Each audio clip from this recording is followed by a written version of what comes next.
ازيكم يا رجاله، عاملين ايه؟ النهارده عندنا فيديو جديد. النهارده هنتكلم عن هو ليه روبن اموريم هو المدرب المناسب لمانشستر يونايتد حتى في ظل التعثرات الكتيره اللي بيمر بيها. وانا كل ثقه في المدرب ده. عامه اللي مش عارف، انا كل ثقه في المدرب ده. لا، الراجل ده لو هبط لدرجه مليون انا وراه. انا عارف الراجل ده ثقه، بس ايه الصبر. هو اي مدرب عامه محتاج الصبر والثقه، مش مدرب يقعد لي 6 شهور ما يعرفش يكسب 3 4 ماتشات ورا بعض خلاص انت مدرب سيء.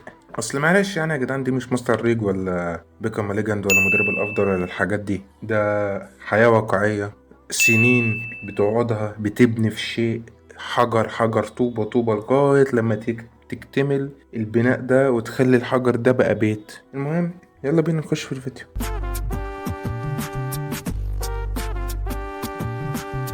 المهم يا رجالة، دلوقتي أنا بصراحة يعني أسباب كتير. للأمانة أنا ليه بثق في المدرب ده؟ أسباب كتير. يعني مثلا هنبدأ بأول شيء، فترته في سبورتنج لشبونة. مثلا الراجل ده لعب 5 سنين في سبورتنج لشبونة. الموسم الأولاني ليه جه في نص الموسم برضو، لعب 11 ماتش. الراجل كتر خيره، كسب 6 ماتشات، اتعادل 3 وخسر 2. حلو كده.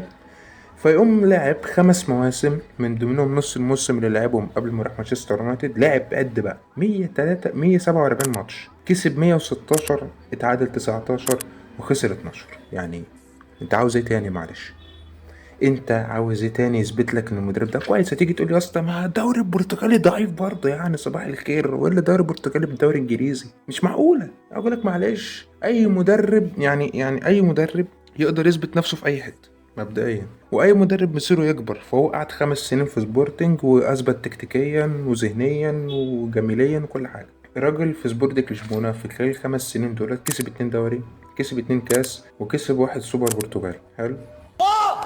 الله مش ممكن. راح مانشستر يونايتد، قبل بالتحدي اللي محدش كان عايز يقبله وهو اللي قبله. فانت مضطر انك تصبر عليه. انا بالنسبه لي صبران وما عنديش مشكله، لان انا عارف ومتاكد ان الشغل ده مش هيبان في سنه، حتى لازم 2 3 سنين. يا جدعان، ارتيتا يعني دلوقتي هو الموسم السادس تقريبا او السابع مع ارسنال. السادس او السابع، انت معايا صح؟ كل الناس فاكر ان ارتيتا في اول سنه او اول سنتين تقريبا كان لسه بيبني، ومش قادرين ان هم يكسبوا ماتش وبعدين يكسبوا الماتش اللي بعده، وهكذا. الموضوع اخد وقت واخد مجهود عشان يقدروا يبنوا فريق اللي احنا شايفينه دلوقتي. ديكلان رايس وساكا وديفيد رايا وجابريل ماجاليش وساليبا والشله الكريمه دي. على الطلاق احنا معايشين. يعني اموريم انا متاكد منه تكتيكيا، ذهنيا، كل حاجه.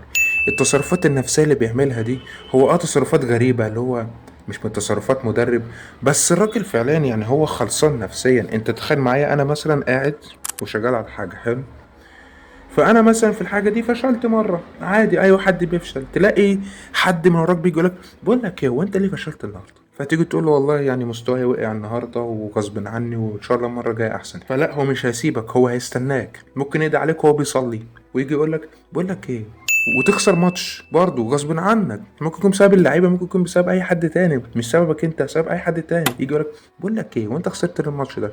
فقمت رامي له نفس السبب. انا بعمل نظام ومفترض ان اللعيبه تعمل اللي عليها، وهي عملت اللي عليها، بس احنا ما توفقناش وخلص الحوار خلاص. وهكذا بقى، كل ماتش بتخسره تلاقي نفس الواد الزنان ابن عيب عيب يا ابراهيم، ما صحش. بيجي وراك يجي يديك نفس الكلمتين. لا، هو انت ليه خسرت النهارده يا باشا؟ ما مش معقوله يعني. انت مدرب مانشستر يونايتد، فريق عقيم تكتيكيا وعقيم من ناحيه كل حاجه. دلوقتي مش معقوله مش عارف تكسب ماتشين ورا بعض يا اسطى. ده فريق من بتنجانا اللي قاعد في الدوري السادس ده عمال يكسب ماتش ورا التاني ورا التالت، ولسه كسبان السيتي وليفربول، وانت مش عارف تكسب جيمبري، الفريق اللي انت خسرت منه ضربات جزاء.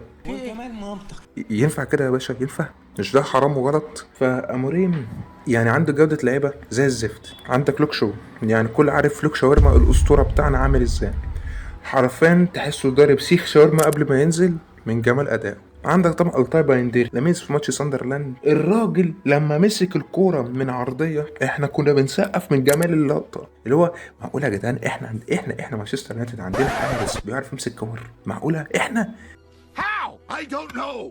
غير دوجو دالو. اللي دوجو دالو الناس بتقول عليه كويس زمان، هو كويس، ممكن يكون كويس عليه، ممكن يكون امرين فعلا شافه كويس، بس محتاج، مش عارف محتاج ايه، بس هو محتاج حاجه. وعندك بقى جودة لعيبة محتاجة تتطور زي أمل ديالو، لو صباح الخير ماتش فوق وماتش تحت، مش معقول تلاقيه مستواه ثابت ماتشين تلاتة، لأ لازم ماتش فوق وماتش تحت. نفس الكلام على دورجو من ساعة لما خلاص خد الأساسية والدنيا جميلة بقى مستواه فوق وتحت برضه. كاسيميرو خلاص راجل شطب، بس هو دفاعيا ممتاز لغاية النهاردة. اللي لاحظته في ماتش ساندرلاند اللي أنا مشوفتوش بالمناسبة، أمريم لعب 4-4-2 لأول مرة واستغربت الشيء ده، بس هو اتوقع بيلعب بتلاتة، لسه بيلعب ب3-4-3 لما يجي يهاجم، ده اللي أنا متوقعه. علم عند الله. جودة اللعيبة بتأثر على مستوى الفريق مهما كان شغل المدرب موجود.